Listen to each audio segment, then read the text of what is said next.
qui rate le coche devant l'US Gorée, tout comme Guédiawaye devant Diamono de Fatick. Teungueth FC possède désormais le même nombre de points que Dakar Sacré-Cœur grâce à sa victoire à l'extérieur devant Diambar Ibou Diouf. Teungueth FC recolle en tête du classement en s'imposant à l'extérieur devant Diambar 2-0.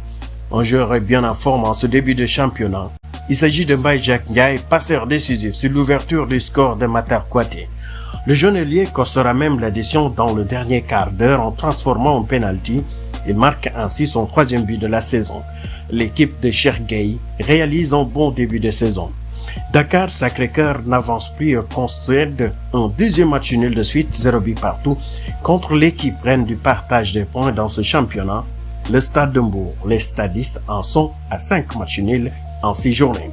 Et ils ne sont pas les seuls dans ce cas. Pour Guédiawaye FC aussi, difficile de gagner les rencontres. Transfuse du Casa Sport, Abdoulaye Kassame a ouvert le score dès la 3e minute de jeu. 2 minutes plus tard, les Fatiguois ont égalisé grâce à Chérif Kambaye. Les Crabes vont reprendre l'avantage à la 15e minute grâce à Kabirou Diouf sur une frappe magnifique et une belle bataille à la récupération.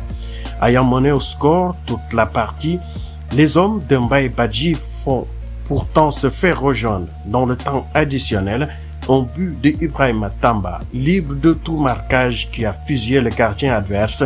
Score final, 2 buts partout.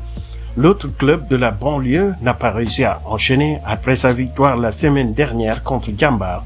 Et pourtant, les Pikinois pensaient avoir fait le plus dur en ouvrant le score à la 86e minute. Sur une perte de balle de Raphaël Ndong, Mortal Fall, après un beau slalom dans la surface, trompe son vis-à-vis. Les Goréens trouvent la ressource d'égaliser 3 minutes plus tard.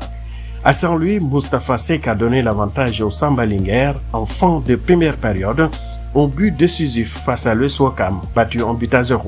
Et puis, pour le Casa, les journées se suivent et se ressemblent. Toujours pas de victoire dans ce championnat de Ligue 1.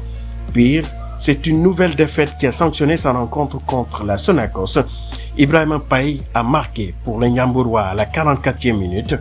Une victoire qui permet à cette équipe de la Sonacos de capitaliser le point du nul obtenu le week-end dernier contre le Jaraaf. 13 buts marqués en cette 6e journée, c'est déjà beaucoup mieux comparé à la 5e journée.